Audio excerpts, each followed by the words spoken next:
pois, do fermento velho, para que sejais uma nova massa, assim como estáis sem fermento. Porque Cristo, repetem tudo, Cristo, nossa Páscoa, foi sacrificado por nós. Pode deixar aí na tela. Pode deixar aí. Amém? Eu vou falar um pouco aqui sobre o que é esse fermento que Paulo está dizendo. E aí para a igreja de Coríntios. Mas o que eu quero que vocês foquem é Cristo, nossa Páscoa. Amém? Cristo, nossa Páscoa. Todas as festas religiosas viraram datas comerciais. Então nós estamos vivendo um tempo onde a Páscoa ela é celebrada com o quê? Quando se fala em Páscoa, qual é a primeira coisa que vem na cabeça de uma pessoa? Ovo de Páscoa, chocolate, coelhinho, né? Mas nada de Cristo. Amém? O mundo ele não reconhece a Páscoa para Cristo, porque foi se perdendo isso aos longos dos anos. A Páscoa é uma festa comemorativa da ressurreição de Cristo para os cristãos, da libertação do Egito para os judeus, mas para o mundo hoje é um simples coelhinho que traz um ovo, que coelho nem ovo bota, né? Traz um ovo de chocolate para você no dia da Páscoa. Então, hoje nós vamos mergulhar nessa declaração aí que Paulo fez, Cristo, nossa Páscoa, foi sacrificado por nós. E aí nós vamos lá para ver por quê, como que era essa Páscoa, quando foi instituído a Páscoa. A Páscoa ela foi instituída lá na época do Êxodo, lá em Êxodo 12, quando o povo estava cativo, preso no Egito, escravo no Egito, e Deus enviou Moisés para libertar o povo. Nisso o Deus endureceu o coração de Faraó e enviou 10 pragas para o Egito, para humilhar o Egito, para humilhar os deuses do Egito. Se nós vamos estudar, não é assunto para hoje, mas nós vamos estudarmos cada praga que foi enviada para o Egito, era para a humilhação de cada deus, né, que agia ali no meio do povo. Amém? A 10ª praga foi a pior e a mais mortal de todas. Mas Deus, ele queria libertar o povo. Deus, ele disse que ele mataria todos os primogênitos que estariam ali no Egito. Todos, sem exceção. Egípcio, judeu, todos que estavam lá, todo primogênito morreria numa noite. Mas Deus lhe daria um livramento para aquele que acreditasse, confiasse e obedecesse à voz dele. Ele ordenou que fosse pego um cordeiro, que esse cordeiro fosse ali sacrificado, e que o sangue desse cordeiro fosse passado nos umbrais das portas de cada casa. E quando o anjo da morte ele viesse à noite, quando ele olhasse para o umbral da porta, ele visse o sangue do cordeiro, ele não entraria naquela casa e ele pouparia o primogênito que estivesse sobre aquela proteção do sangue do cordeiro. Amém? Muitos não acreditaram, muitos não confiaram e muitos não obedeceram. Porque para tudo, para Deus, tem que ter renúncia. Aquele povo, ele sabia que depois daquela proteção, eles teriam que renunciar ao Egito. Eles teriam que abandonar tudo ali no Egito e partir para o deserto com Moisés. Muitos não quiseram. Tinha hebreus que estavam vivendo no palácio. Tinha hebreus que estavam com a vida ali estabilizada, vivendo ali abaixo do poder de Faraó. E eles não quiseram largar essa vida boa. Eles não quiseram largar a condição financeira que eles tinham para ir para o de. Quem aqui quer? Se eu falar para alguém aqui, larga seu emprego, larga sua casa, larga tudo e vai para o deserto, você vai querer ir? Não. Mas se Deus falar, quem sabe, né? Então, esse povo, ele estava lá escravizado e precisava de uma liberdade. liberdade, uma libertação. Ele precisava sair dessa escravidão. E aí foi esse o motivo de Deus falar: pegue um cordeiro puro, um cordeiro sem defeitos, sacrifica esse cordeiro e passa o sangue nos umbrais das portas. Então aquele sangue, ele foi um sinal do que? De livrar. O anjo da morte passava, opa, aqui tem a marca do cordeiro, e eu não posso entrar porque está o sangue do cordeiro. Eu não posso entrar. Eu não posso tocar nessa família, porque aqui está marcado com o sangue do cordeiro.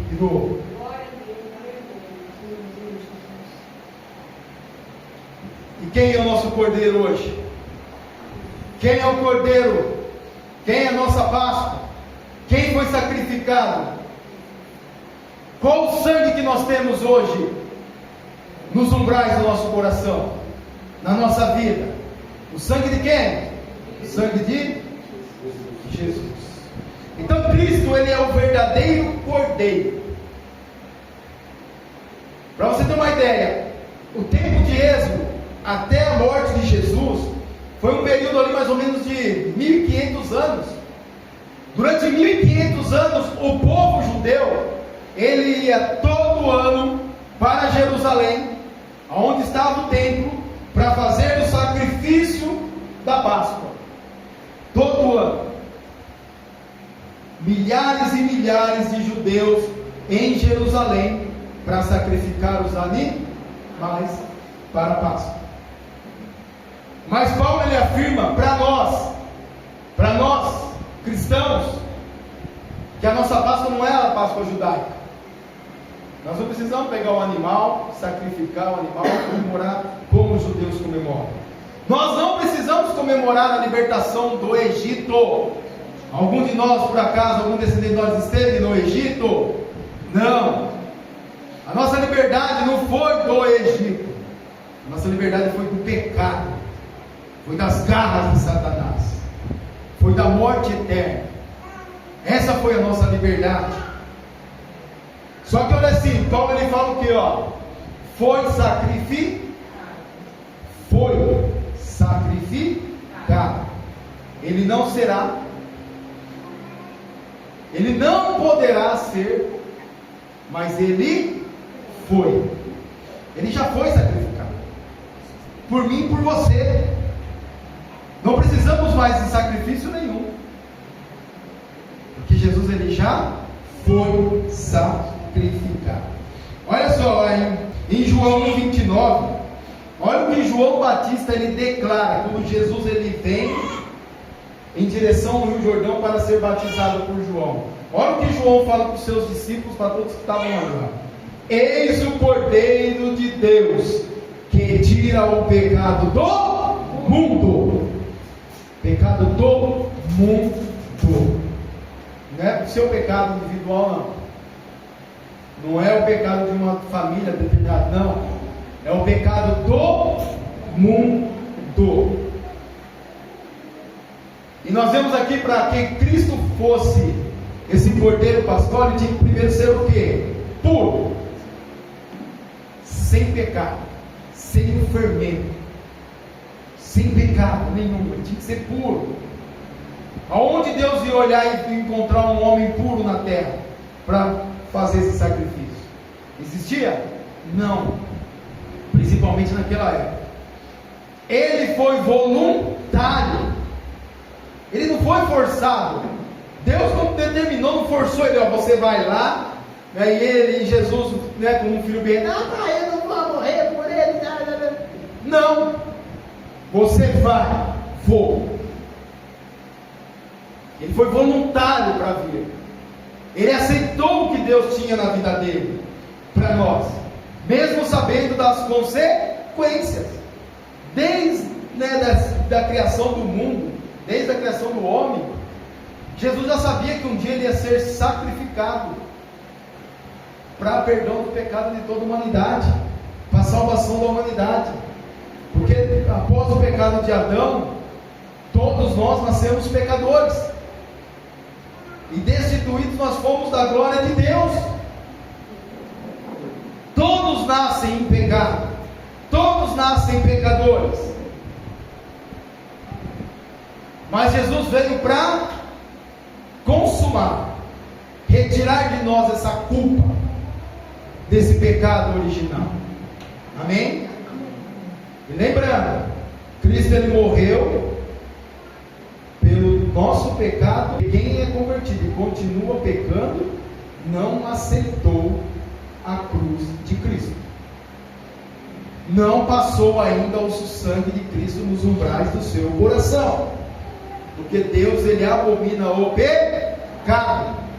Jesus odeia o pecado, ele deu a própria vida dele por causa disso. E tem crentes que acham: Jesus ele consumou lá o meu pecado, não me condena mais. Seu pecado original não te condena mais, mas o pecado que você continua praticando, ele se condena. A imoralidade sexual, o adultério, a mentira, a fornicação, todo esse pecado ainda te condena. E Paulo deixa bem claro, se nós continuarmos aqui, depois ele vai falar lá no versículo 10, dizendo isso, não me refiro às pessoas imorais deste mundo. Então quando ele está falando aqui, que Cristo é a nossa Páscoa, para a gente se limpar do fermento velho, ele não está falando do ímpio. O ímpio já está perdido. Ele está falando para quem estava dentro da igreja, ele está falando para o povo de Coríntio. Porque antes, aqui lá no começo do capítulo 5, há um indivíduo que está tendo relação sexual com sua madrasta dentro da igreja, e o povo, sabendo disso, fazia o quê? Nada. E Paulo deixa bem claro: expulsa ele do meio de vocês. Porque o fermento, o que faz o fermento? Quando você coloca o fermento na massa, ela multiplica, ela contamina a massa, não é isso? Ela contamina a massa ela cresce, ela multiplica, ela cresce de tamanho. E Paulo está colocando o fermento aqui como pecado. O pecado, ele no meio da igreja, ele fermenta, ele vai atingir outros, ele vai crescer. Porque hoje, Cristo morreu, Deus é amor, Cristo morreu por nós, pelos meus pecados, então eu vou continuar pecando e me arrependendo, e Cristo vai me perdoando. E aí, se não der tempo de você se arrepender, e aí? O arrependimento é você abandonar as práticas antigas e não querer mais praticar. Porque se eu me arrependo de um ato hoje e amanhã eu pratico de novo, eu não me arrependi nada, eu continuo nessa vida de pecados. E é isso que Paulo diz na igreja de Coríntios: não adianta você ser conivente com o pecado. Se meu irmão está em pecado e eu sei, eu tenho que chegar nele e orientá-lo. E se esse pecado é um escândalo, tem que chegar até a igreja. E a igreja tem que fazer o quê? Você vai abandonar seu pecado? Não, então, tchau. E hoje, se fizerem isso, o que acontece? Expulsaram. Não pode expulsar. Mas Paulo está mandando aqui. Depois vocês verem o capítulo 5, vocês vão ver Paulo mandando expulsar esse indivíduo da igreja, do meio deles, por causa dessa imoralidade. Porque não fazia parte, estava lá no meio da igreja fazendo o quê? Só fermentando o corpo, só adoecendo o corpo, que é isso que o pecado faz. O pecado, ele nos adoece, ele nos faz adoecer e nos mata espiritualmente, carnalmente e eternamente. Por isso nós temos que nos apartar do pecado. E olha só que Paulo fala no versículo 5. Imagine se falar isso hoje na igreja. Olha só: entregue esse homem, ele está falando para o homem lá que estava tendo relação sexual com a madrasta. Entregue esse homem a Satanás, para que a carne dessa pessoa seja destruída, mas seu espírito seja salvo no dia do Senhor. entrega para Satanás, deixa Satanás destruir. Quem sabe nessa prova reconhece o pecado e se volta para Deus. É forte uma palavra dessa, né? Nos dias de hoje é forte. Para aquele tempo então, para aquele tempo. Então Paulo ele fala: tira esse fermento.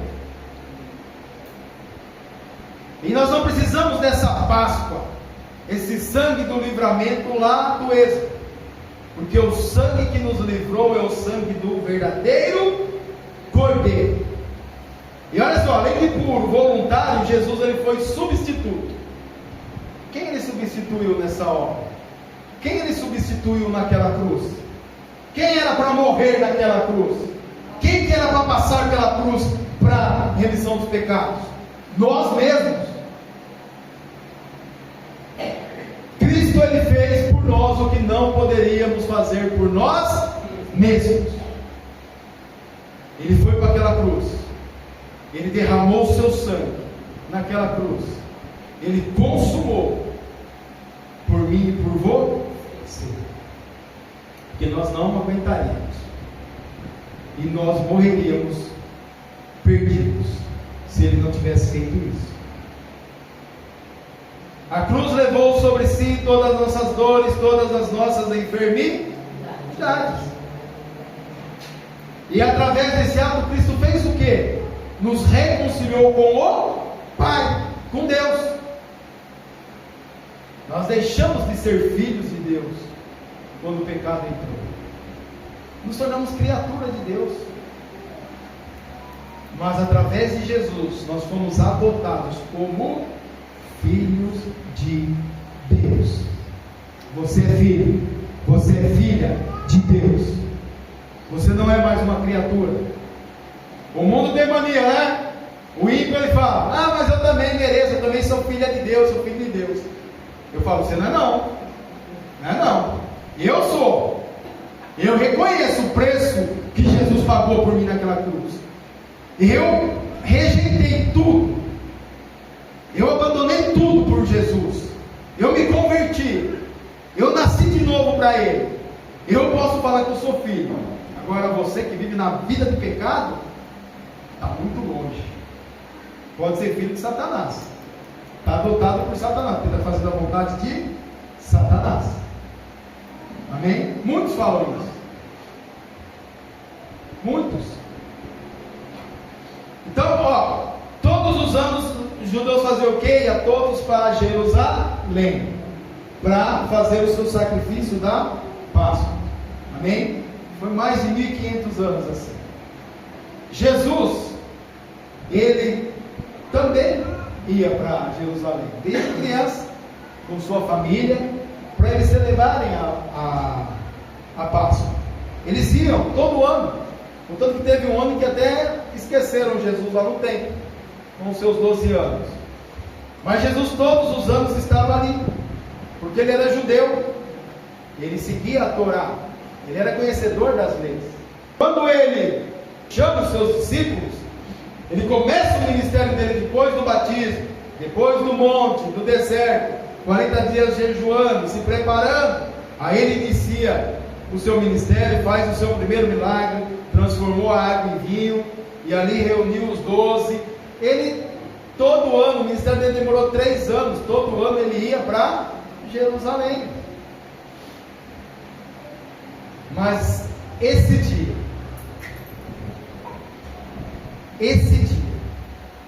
foi marcado como a última Páscoa. A última Páscoa de como os judeus comemoravam, para a primeira Páscoa do cristão. No ano 29, com 33 anos de idade. Espera aí, 29, 33, não está batendo aí, né? Depois eu explico para vocês uma aula, mas o calendário ele não iniciou no dia do nascimento de Jesus. Ele iniciou quando Jesus já tinha 4 anos. Amém? Não iniciou. Quando eles iniciaram o novo calendário, Jesus já tinha 4 anos. Temos aí a prova bíblica que fala sobre isso, no tempo de Herodes. Ali foi onde começou como dar esse novo calendário. Por isso que se a gente for fazer as contas de quantos anos faz que Jesus morreu, não fez ainda 2000 anos. Não chegou ainda, tá? Então, os judeus eles iam, faziam todo ali, né, as suas ofertas, seus sacrifícios. Só que, o que aconteceu? Lá em Êxodo, Deus ele determinou algo para eles, depois veio pela lei de Moisés, que cada um tinha que pegar um cordeiro, criar aquele cordeiro, cuidar daquele cordeiro. O cordeiro tinha que ser puro, tinha que ser um cordeiro sem defeito nenhum, para poder ser sacrificado. Só que nesta época, o que aconteceu? Deus cria, o homem quer reinventar, né? O homem quer dar o jeitinho dele. Para não ter esse trabalho de criar o bichinho, viajar dias carregando o bichinho, eu vou fazer a minha oferta em dinheiro.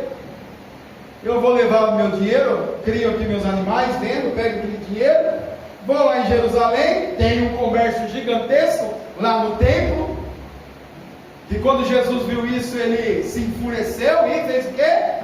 Expulsou todos de lá, porque estavam fazendo a casa de Deus comércio.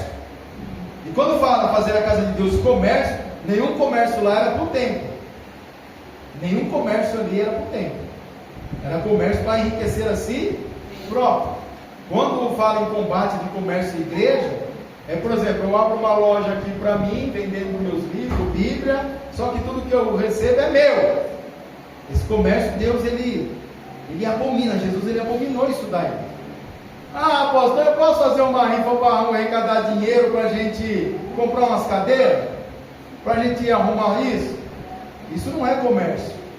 Isso aí é uma vaquinha, um prêmio para um bem para a igreja. Eu posso fazer um bazar na igreja para arrecadar fundos para a igreja? Eu posso fazer marmitex e vender para arrecadar para a igreja? Isso sim, porque você está trazendo benefício para onde? Para a casa de Deus, não para você. Amém? Então toma cuidado aí com esse negócio de comércio. Tem pastores pregando aí heresias na internet, falando que Deus abomina até você de fazer uma rifa para arrecadar algo para a igreja. É algo para a casa de Deus. Isso não tem nada a ver, tá bom? É esse comércio que Jesus chegou lá e ó, sai todo mundo aqui. Estão fazendo a casa do meu pai de comércio? Casa de salteadores? Então eles faziam o quê? Eles iam lá, compravam lá a sua ovelhinha, eles gastavam aquilo que eles poderiam, eles ofertavam a Deus aquilo que eles poderiam gastar, e não que realmente eles tinham que ir. Ia lá com o dinheiro, ó, eu preciso do meu pecado aí, eu preciso fazer uma oferta para Deus, eu preciso de um boi. Ah, mas o boi é tanto. Ah, eu não tenho, então uma ovelha. Também não dá. Aí acabava de um boi, acabava ofertando uma pombinha branca, uma pomba. E não era isso que Deus tinha determinado. Faziam isso para quê? Só para cumprir um rito religioso. O sacrifício não é rito religioso. Mas eu pergunto para vocês, até hoje os judeus eles sacrificam animais lá em Jerusalém? Até hoje eles vão lá para Jerusalém, enchem Jerusalém, milhares de pessoas lá, judeus, e fazem esse sacrifício? Não, porque o sacrifício era feito no templo, e no ano 70 depois de Cristo, o templo ele foi destruído por Roma, pelos romanos, e aí não tinha mais onde fazer sacrifícios. Aí qual que é hoje o rito de comemoração de Páscoa deles? Hoje eles juntam a família no dia da Páscoa, no dia de Pessah, e faz uma ceia, um jantar com toda a família, e comemoram a Páscoa ali num jantar. Mas tem alguns ainda judeus que ainda são extremistas, que eles querem fazer os sacrifícios ainda no monte do templo.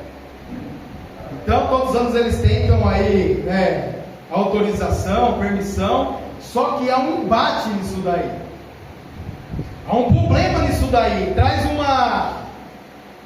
um grande conflito. Por quê? O monte onde é o templo, hoje ali serve quem? Os judeus e o Islã. As duas religiões estão lá. Aí chega lá, e ainda tem o fator político. Tem ainda os defensores, né, da natureza, dos animais, que acham isso uma brutalidade. Se fosse no Brasil, não poderia. Já pensou? Hoje todo mundo, né, sexta-feira, fazer um sacrifício, cada um matar um animal? É crime no Brasil. Mas, naquela época, né, eles se juntavam. Imagina a carnificina que era, o cheiro horrível que era ali ao redor do templo. Os rios ao redor do templo ficavam vermelhos de sangue, era nojento, o cheiro de carne queimada que contaminava a cidade toda. Para você ver a podridão do pecado da humanidade. O pecado, ele fede, ele é podre, ele contamina.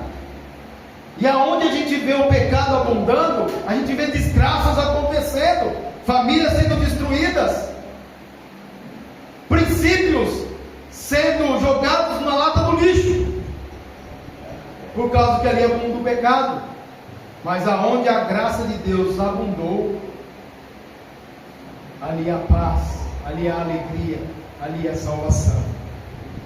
Então olha só, em torno então de 29 depois de Cristo, nessa última Páscoa, na última ceia com os discípulos, Jesus ali lhe declarou que ele é o Cordeiro Pascual e que ele seria levado para a cruz.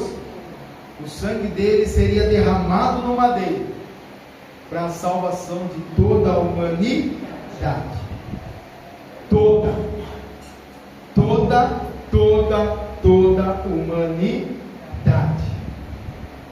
Foi um sacrifício único, um sacrifício perfeito e um sacrifício eterno.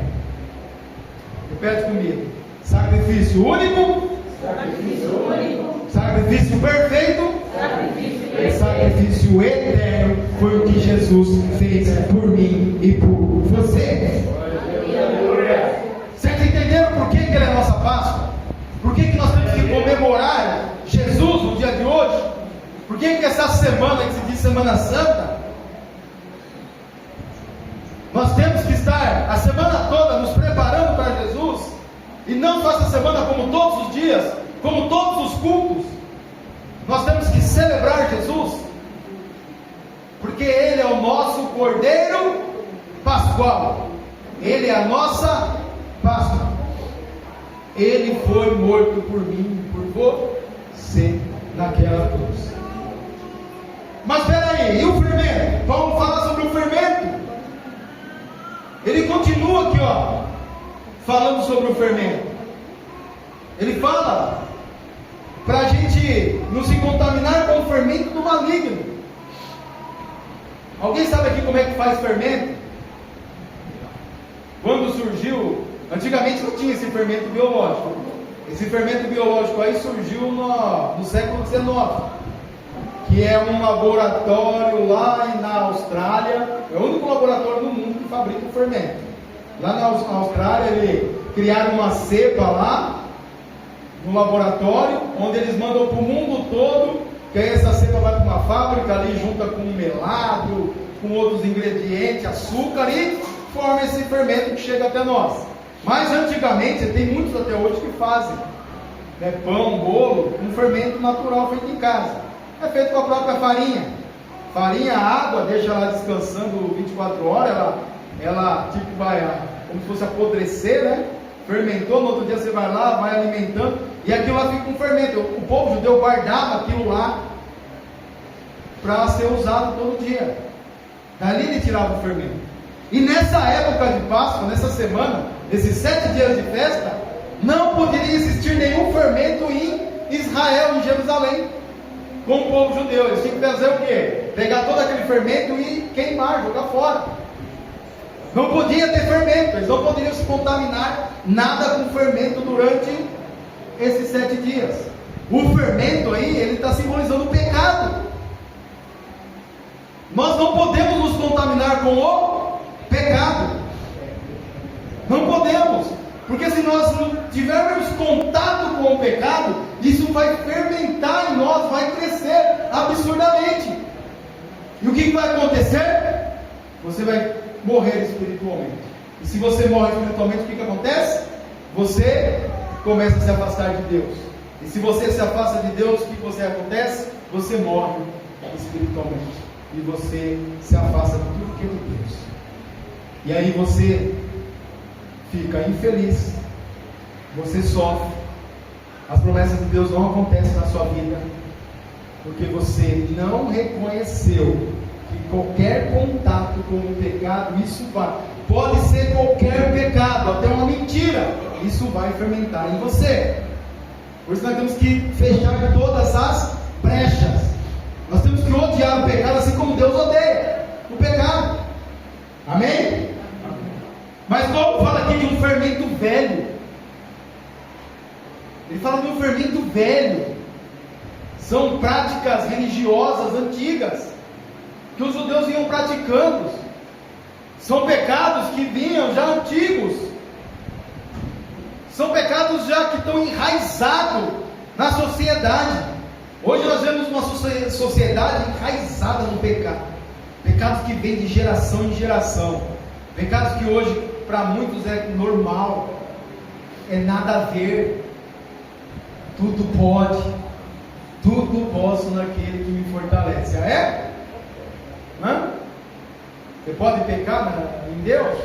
Não. Então tome cuidado. Tome cuidado. Um pastor, um senhorzinho, faz tempo que eu não vejo ele, pastor Renê. Ele veio umas 2, 3 vezes, né? Não, aqui ele veio. Ele foi na Bispa Isomar, né? E ele até escreveu um livro, chama Algemas Partidas, um livro pequenininho assim, ó. Eu devo ter esse livro, eu preciso ver se eu encontro ele, muito bom, contando o testemunho dele.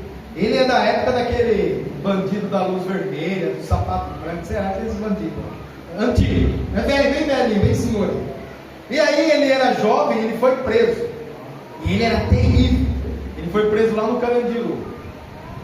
Aí, o que aconteceu? Chegou lá, né, os ministros que tinham lá na igreja, e aí ele abriu esse versículo e tudo posso naquele que me fortalece. Eu vou pular esse muro, meu, e vou embora. Eu posso? Deus vai me fortalecer? Achando que podia tudo. O que ele fez? Ó, de madrugada tentou a fuga. O que aconteceu?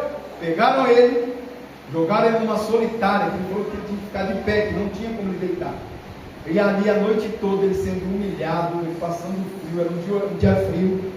E aí o diretor do presídio, na casa dele, estava dormindo. De repente Deus foi lá e incomodou o diretor do presídio para ir lá no presídio e tirar ele de lá. E ali naquela situação ele reconheceu as orações da mãe dele, que era evangélica, e ele reconheceu realmente quem era esse Deus. Ele teve um encontro com Deus ali dentro, sofrendo.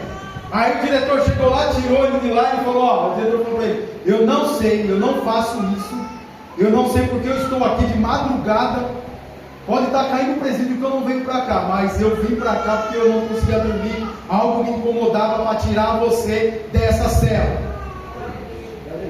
E a partir daquele momento ele se entregou para Jesus, ele se converteu e hoje é um grande pastor, um grande homem de Deus. Então, para você ver, pegou um versículo qualquer e vou praticar. Porque nós temos que tomar cuidado com pegar certos pontos da Bíblia, nós temos que pegar o contexto todo. Por que está acontecendo isso? Por que Paulo está falando desse fermento? Eu já falei que por causa de um cidadão que estava tendo relações sexuais com uma madrasta dentro da igreja. Olha que caso grave. E aí Paulo fala do fermento, do pecado, e fala que Cristo é a nossa Páscoa. É Cristo que nós temos que reconhecer, que morreu por mim e por você naquela cruz. E não pegar qualquer versículo e fazer, né? Então ele manda nós nos purificarmos. Amém? O fermento ele representa o pecado oculto. E olha, uma mensagem bem clara para vocês: não basta celebrar a Páscoa, é preciso viver aquele que morreu por nós.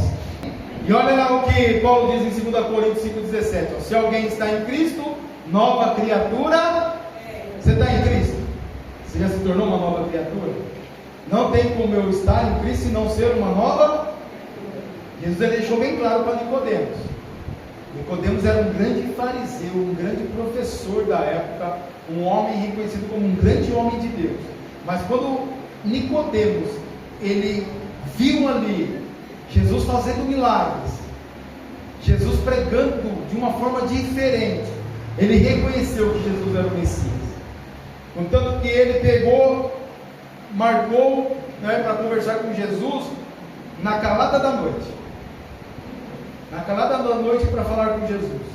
Se alguém já assistiu aí Deixou-se? Lá tem uma cena, dele indo falar com Jesus às escondidas. Foi assim mesmo. E lá Jesus provou para ele que ele era o Messias, o Filho de Deus. Porque Nicodemos veio para ele, mas como eu posso herdar esse reino? Como eu posso entrar no céu? Jesus falou o quê? Nasça de novo. Mas como pode eu voltar para o ventre? Será necessário eu voltar para o ventre da minha mãe para eu nascer de novo? Jesus, não. Você precisa nascer da água e do Espírito. Nascer do batismo. Para nós realmente estar em Cristo e ser uma nova criatura, nós temos que batizar, passar pelo batismo. O batismo tem que ser no ato da nossa conversão. Não adianta ficar na igreja e não batizar. Eu não estou nascendo de novo, eu não estou provando para o mundo espiritual e provando para Cristo que eu nasci de novo. O batismo ele não vai me afastar do pecado, o batismo ele não vai me tornar assim da noite para o dia uma pessoa diferente. Isso é um processo. O batismo ele é a porta de entrada para a tua salvação, para a tua vida cristã.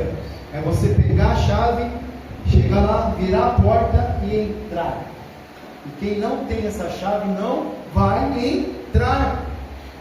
É a porta de entrada para a sua vida cristã. Você quer ser um cristão genuíno? Desce as águas. Desce as águas sem medo. Hoje tem ritos. O homem criou ritos do batismo.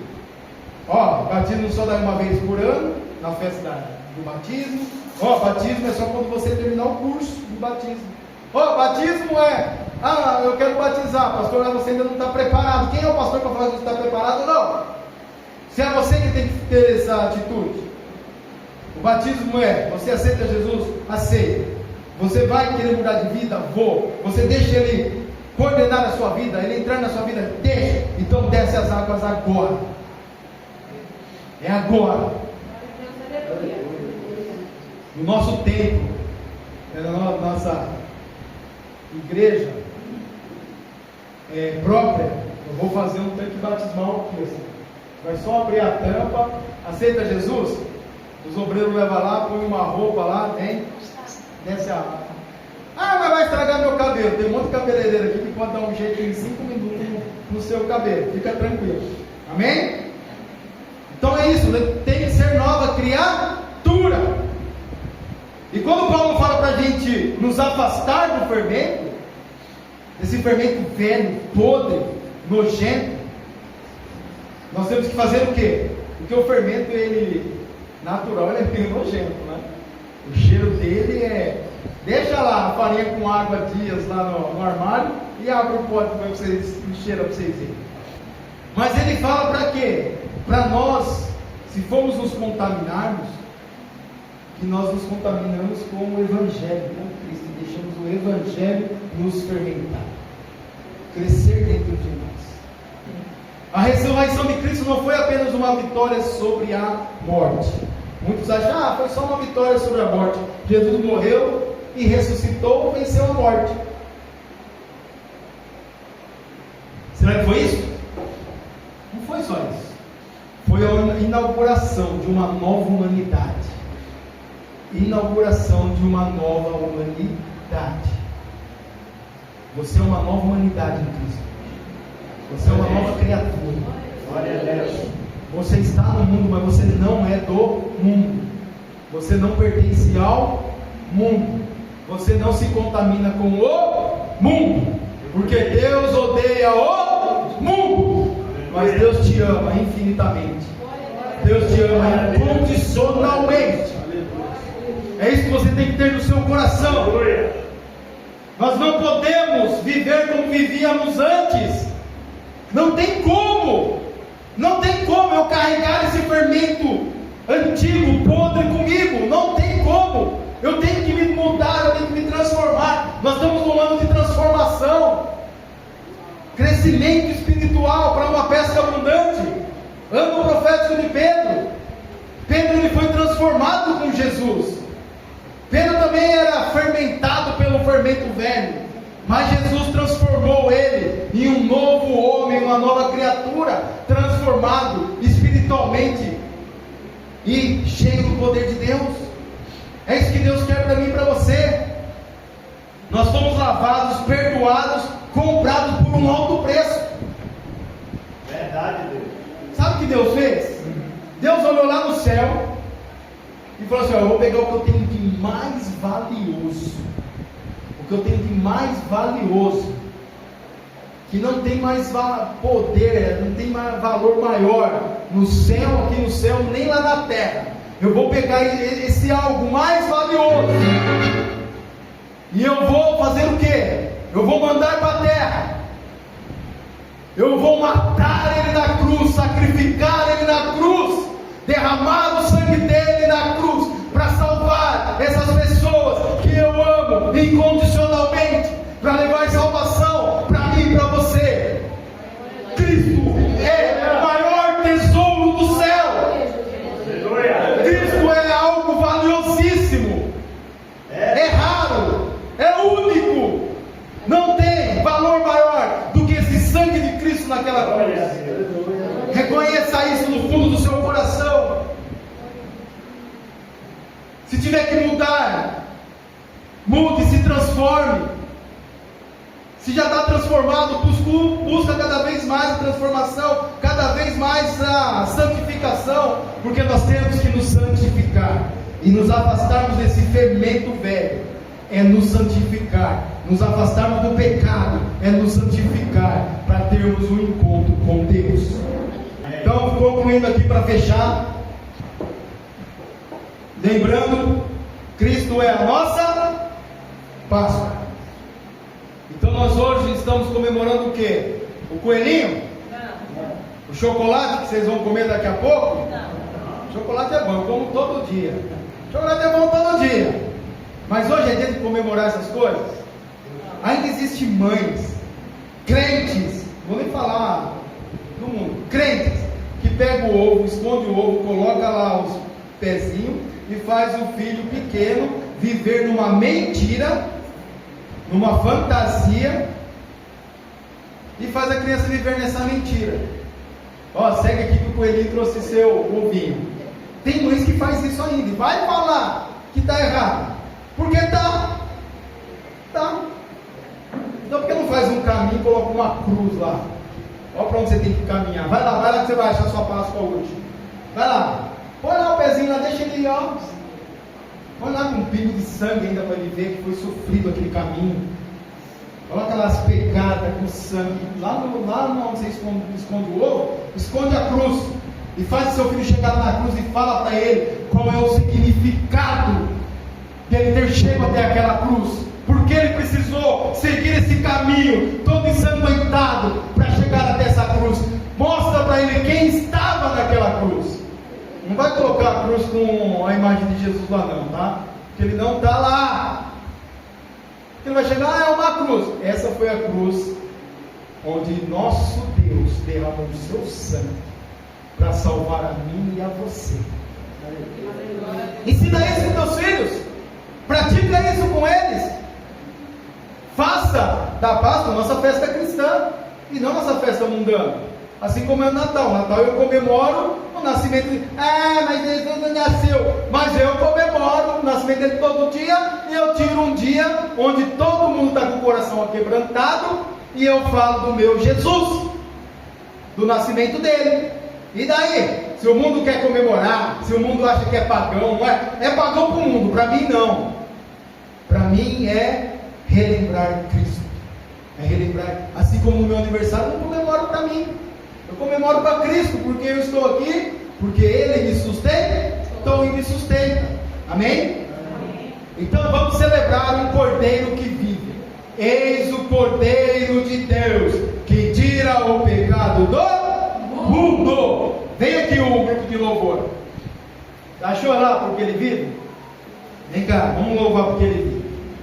E aí eu quero fazer um apelo para você. Talvez você tenha vivido até hoje com um fermento velho na tua alma, fermentado na vida do pecado, nada dando certo, ou às vezes dando certo em certas áreas e nas outras tudo destruída, porque bens materiais não é riqueza, não é. Às vezes a pessoa conquista milhões, mas não tem paz, não tem amor, não tem Deus no seu coração. E talvez sua fé está misturada com essas tradições vazias, nojentas, mentirosas. Porque é isso que o mundo vive, tradições enganosas. Tudo é tradição, mas nós não vivemos tradição, nós vivemos caminho e doutrina cristã, ética cristã. Mas hoje Cristo, a sua Páscoa, Ele te chama para uma nova vida. E se você acha que hoje você tem que reconhecer isso, se você acha que você um dia andou cansado, desanimado, se você acha que você precisa desse renovo hoje em Cristo, eu quero que você venha aqui na frente para a gente orar por você. Vem aqui na frente, vem receber esse renovo. Se você ainda não aceitou Jesus como seu Salvador, vem aqui na frente também, como ato de que eu quero esse Jesus. Amém? E entrega a sua vida ao Cordeiro, ao único Cordeiro. Lembrará o sacrifício o quê? Repete comigo: único, perfeito e eterno. Jesus. Deixe o sangue dele marcar as portas do seu coração nessa manhã. Porque quando Satanás ele chegar até você, ele não vai poder te tocar. Assim como foi no Egito. Opa, aqui tem a marca, eu não posso tocar nessa família, porque tem a marca do Cordeiro. Deixa Jesus fazer a marca no seu coração nessa manhã. Viva como alguém que foi liberto. Liberdade, nós temos liberdade em Cristo. Se você quiser, pode vir aqui na frente, levante, vem, não tenha vergonha. Nós estamos aqui para declarar ao mundo espiritual que Jesus é nosso Senhor e Salvador. Elas vão louvar, e se você sentar, não sentir no seu coração, venha, e nós vamos participar aqui de uma ceia especial com o Senhor. Você põe de pé. Alguém apagar a luz para mim? Não pode colocar, vem louvar. Coloca a mão no seu coração, feche seus olhos e busca o Espírito Santo lá no profundo. Busca o Espírito Santo. Fala com o Pai aí. Reconheça os seus erros e coloca na mão dele nessa manhã. Se você parou, desanimou, cansou, foi machucado ou machucado em algum ministério, sabe que não foi Jesus, foi o homem. Não foi ele, mas é por ele, por Jesus que você tem que se reconciliar nessa manhã, e não pelo homem. Não olhe para a direita, não olhe para a esquerda, nem para trás, recuar nem para pegar impulso, é sempre à frente, no foco que é Jesus.